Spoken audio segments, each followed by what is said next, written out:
மட்டும் முடியணும், படிக்க மட்டும் படிச்சா கூட ஓம் நரேந்திரநாதா போற்றி. ஓம் புவனம் சிறக்க அவதரித்தாய் போற்றி. ஓம் புவனேஸ்வரியின் புதல்வா போற்றி. ஓம் சிவனருள் வடிவாய் வந்துதித்தாய் போற்றி. ஓம் சீரும் சிறப்புமாய் வளர்ந்தாய் போற்றி. ஓம் கீராக விளையாட்டு பிள்ளை ஆனாய் போற்றி. ஓம் சிவகணம் என பெயர் பெற்றாய் போற்றி. ஓம் ஆண்மை உருவாய் திகழ்ந்தாய் போற்றி. ஓம் அடிமை மனதை அகற்றினாய் போற்றி. ஓம் அச்சம் என்பதே அறியாய் போற்றி. ஓம் ஈரம் செறிந்த மனத்தினாய் போற்றி. ஓம் உடலை உறுதி செய் என்றாய் போற்றி. ஓம் ஞான யோகத்தை மூழ்கினாய் போற்றி.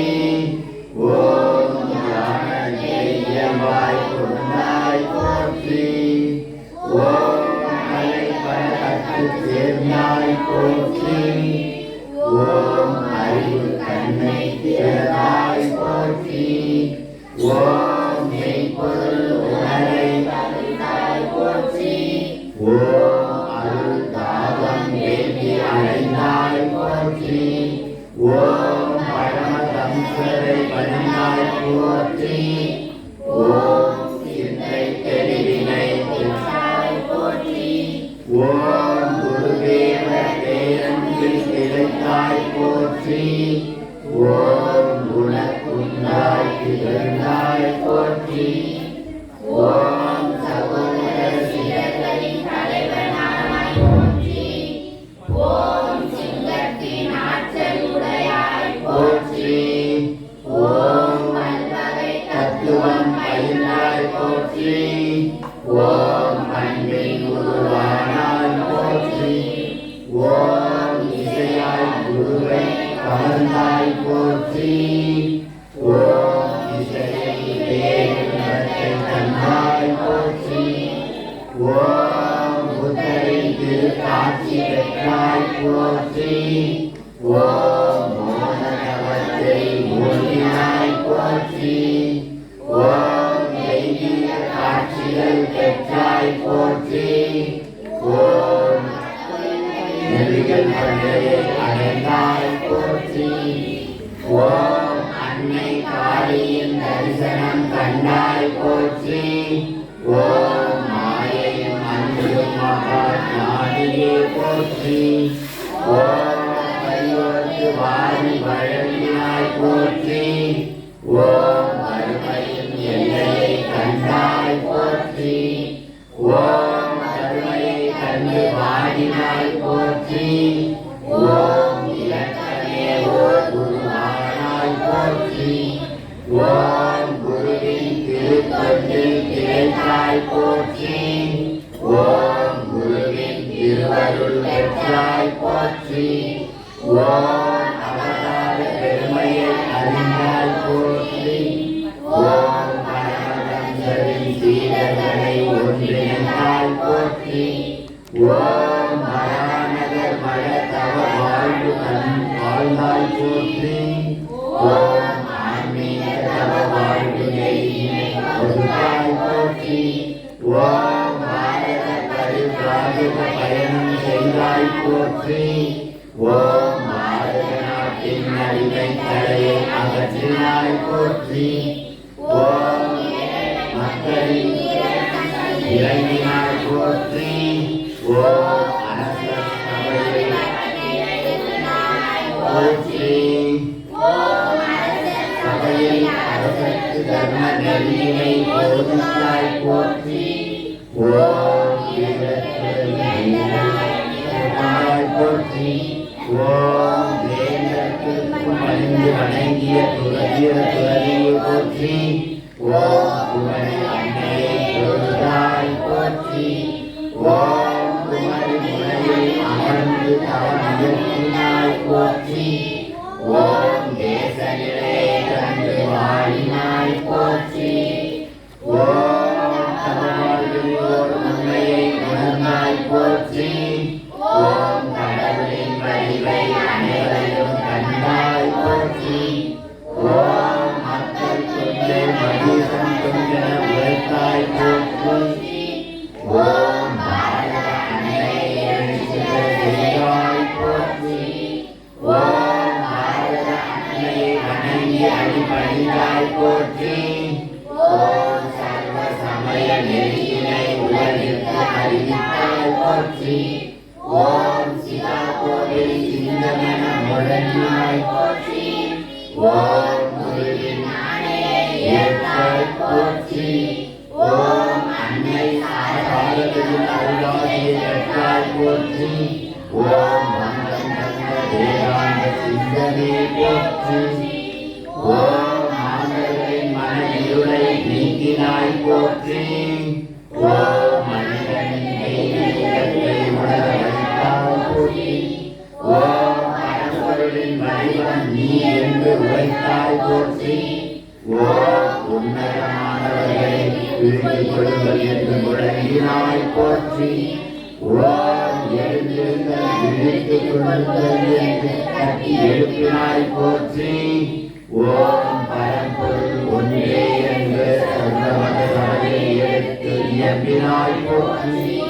ஓம் பாரதத்தின் பெருமையை உலக அரங்கில் எடுத்துரைத்தாய் போற்றி.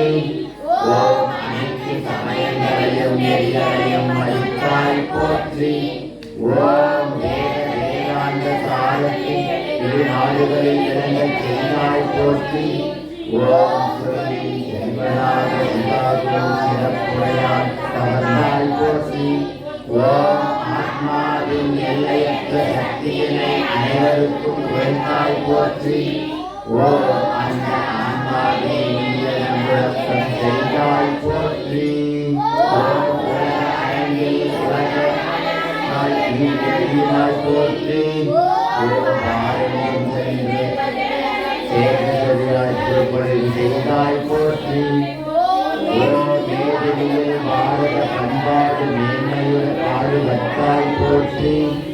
ஓம் தனியெங்கும் தன்னம்பிக்கை மக்கள் மனத்திற்கு விதைத்தாய் போற்றி.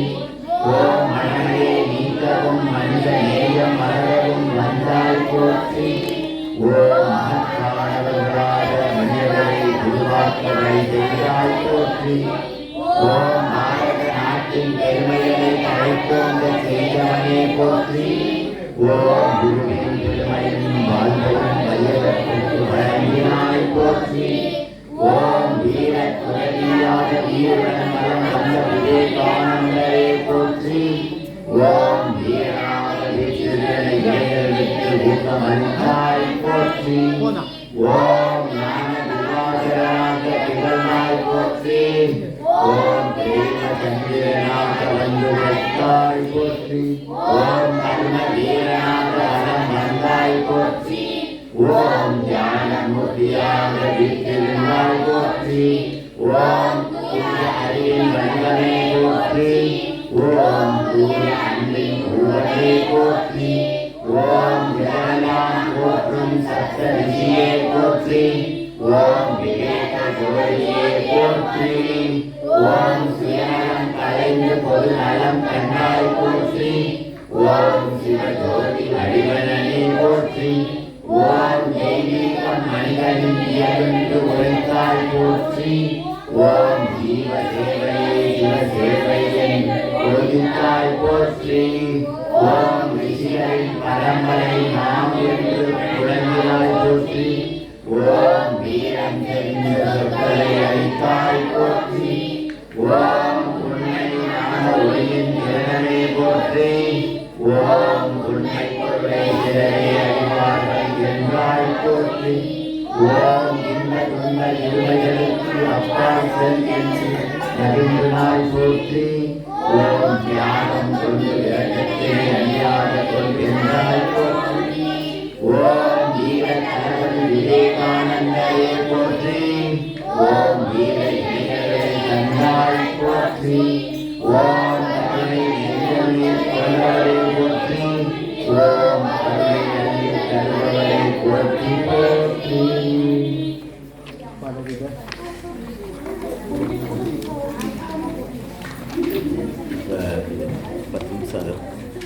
நவராத்திரி பற்றி சொல்லி. இப்போ முக்கியமான ஒரு விஷயம் சுவாமிஜி சொல்ல போகிறாங்க. இந்த 9 நாள் நவராத்திரி நம்ம சரஸ்வதி பூஜை கொண்டாடுறோம் இல்லையா, ஆயுத பூஜை. ஆயுத பூஜை ஒரு நாள் நம்ம கொண்டாடுறோம். பொதுவாக வந்து அது நவராத்திரி 9 நாட்கள் கொண்டாடுவாங்க. நம்ம ஊர்லலாம் கிடையாது, நிறைய இடத்துல கொலு வச்சு பண்ணுவாங்க. நவராத்திரி 9 நாளும் அன்னைய, அம்பிகைய, தேவிய, நம்ம ஆத்தாவை 9 விதமாக கொண்டாடுறாங்க. 9 பேர்களில் வச்சு ஒவ்வொரு நாளும் துர்க்கையை, அன்னையை ஒவ்வொரு விதமாக ஒவ்வொரு பேரை சொல்லி கொண்டாடுவாங்க. இந்த நவராத்திரி விழா கல்கட்டாவில் ரொம்ப முக்கியம். துர்கா பூஜைன்னு சொல்லுவாங்க. இங்கேயே நவராத்திரி கொண்டாடுறாங்க எல்லா இடத்துலையும். நம்ம மடங்களில் நவராத்திரி ரொம்ப சிறப்பு. இந்த நவராத்திரி நாளில் சுவாமிஜி நமக்கு நவராத்திரியினுடைய மகிமையை பற்றி சில விஷயங்கள் நமக்கு சொல்லுவாங்க, நாம் கேட்போம். நவராத்திரி கொண்டாடுறது எவ்வளோ சிறப்பு. எப்பயுமே அதான் பெண்கள் தான் நிறைய வந்திருக்கீங்க. கடவுளை வந்து தேவியா, பெண் வடிவமாக வணங்குறது ரொம்ப சிறப்பு. அப்பான்னு கூப்பிட்றத விட அம்மானு கூப்பிட்றது ரொம்ப ஈஸி. எல்லாருக்கும் அம்மாவை பிடிக்கும். அதனால தான் கடவுளை தேவியா, அம்மா அப்படின்னு கூப்பிட்றாங்க. யாரை கூப்பிட முடியலன்னா அம்மானு கூப்பிட்டா போதும். அதனால தான் அன்னை சாரதா தேவியை கூப்பிட்றோம்.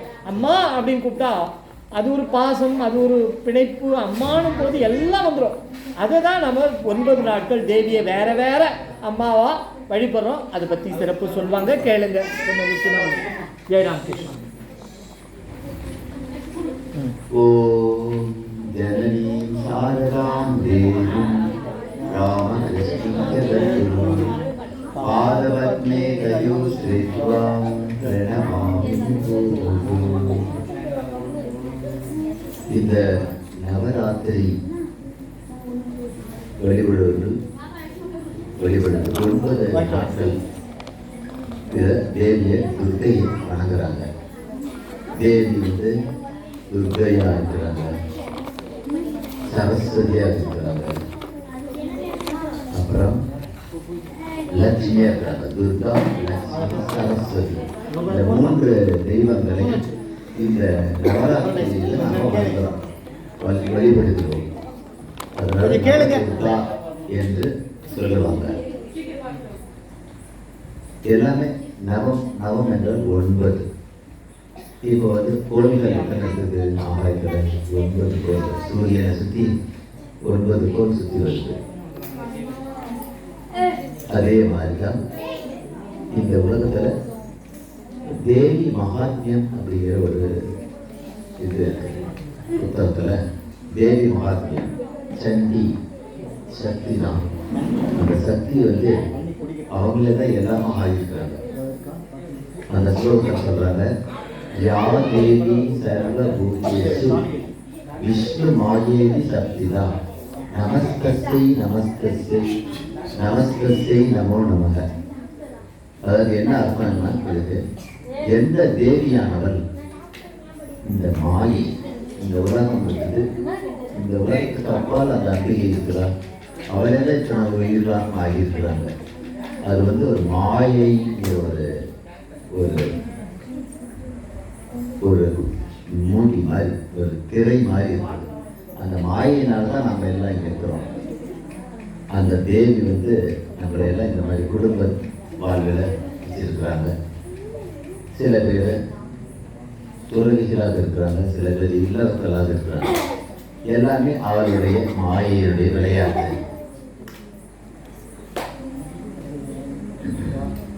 இப்போ வந்து அருணகிரிநாதர் அவருடைய பாட்டெல்லாம் படிச்சிருப்பீங்கன்னு நினைக்கிறேன். அருணகிரிநாதர் ஒரு பாட்டில் சொல்றாரு, மக மாயை கலைந்திட வல்லவரான் முகம் ஆறும் ஒளிந்ததில்லை அகமாடை மடந்தையர் என்கிற சகம் ஆயுதம் என்று தயங்கு. அருணகிரிநாதர் அது ஏன் பாடினா நமக்காக தான் பாடியிருக்காரு.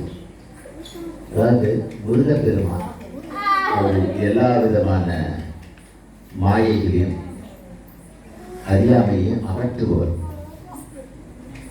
அவர் வந்து அவரையே எப்போதும் வணங்குறாரு இந்த அருணகிரிநாதர்.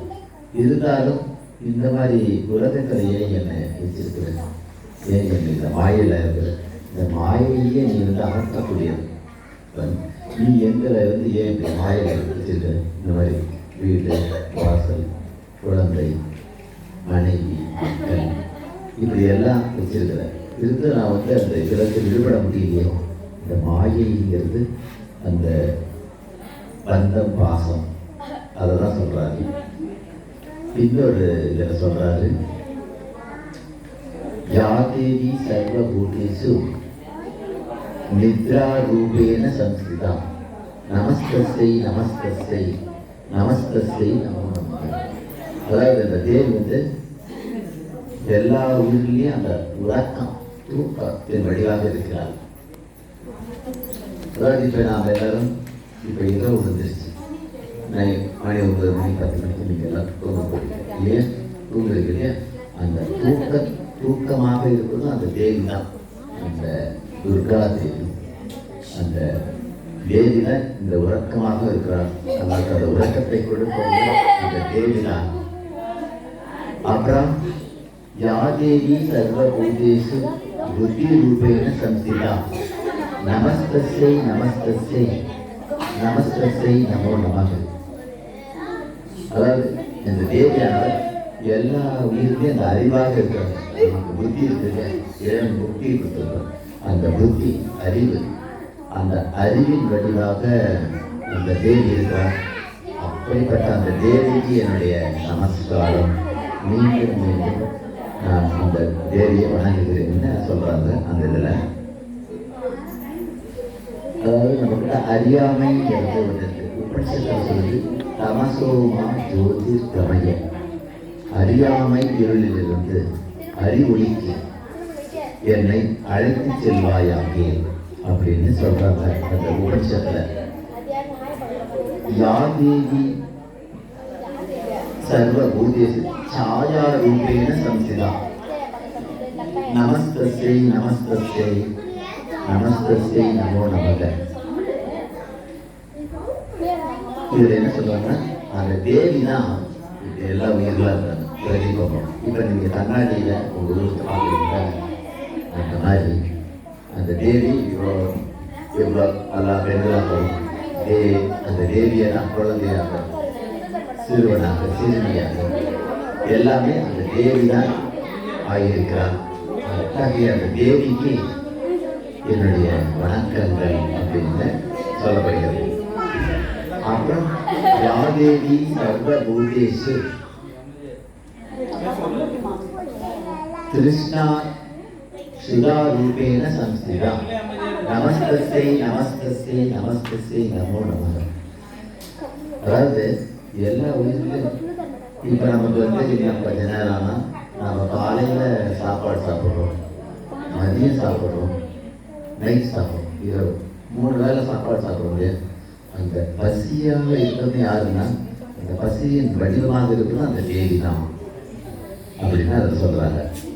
இன்னொரு ஒரு பாடல யாதேவி சர்வபூதேஷு சக்தி ரூபேன சம்ஸ்திதா நமஸ்தஸ்யை நமஸ்தஸ்யை நமஸ்தஸ்யை நமோ நமக. இப்போ நாம் நடக்கிறோம், வேலை செய்யறோம், அதுக்கெல்லாம் சக்தி வேணும் இல்லையா? சக்தி இல்லாமல் வேலை செய்ய முடியுமா? செய்ய முடியாது. அந்த மாதிரி அந்த எனர்ஜி சிவனும் சக்தியும் தான். சக்தி இல்லையே சிவம் இல்லை அப்படின்னு சொல்றாங்க.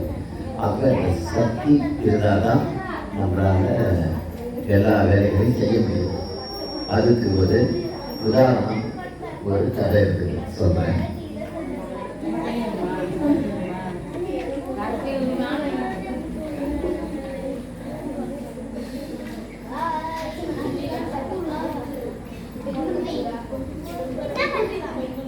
அதாவது தேவர்களுக்கும் அசுரர்களுக்கும் சண்டை நடக்குது. தேவர்களுக்கும் அசுரர்களுக்கும் சண்டை நடக்குது. அப்ப தேவர்கள் வந்து ஜெயிச்சிருந்தாங்க. அவ்வளவுதான். அமைதியா இருங்க, கொஞ்சம் அமைதியா இருங்க. கேட்க முடிஞ்சா கேளுங்க, முடியலன்னா வெளில போயிடுங்க, ஒன்றும் பிரச்சனையே கிடையாது. அதாவது தேவர்களும் கேட்கறவங்களுக்கு கிடைக்காது, அசுரர்களும் சண்டை வந்து அசுரர்கள் தோற்கடிச்சிடுறாங்க. தேவர்கள் வெற்றியில நாங்கள் ஜெயிச்சிட்டோம், நாங்கள் எங்களால் தான் வெற்றி அப்படின்னு அவங்க ரொம்ப ஆனந்தமா டான்ஸ் ஆடுறாங்க. அந்த வெற்றி வந்து அவங்களும் நான் நினைச்சிட்டு இருக்காங்க தேவர்கள். இந்த வெற்றி நாங்க தான் ஜெயிச்சோம். அப்படி இருக்கும்போது ஆனால் இது வந்து தவறு. இந்த நமக்கு மேலே ஒரு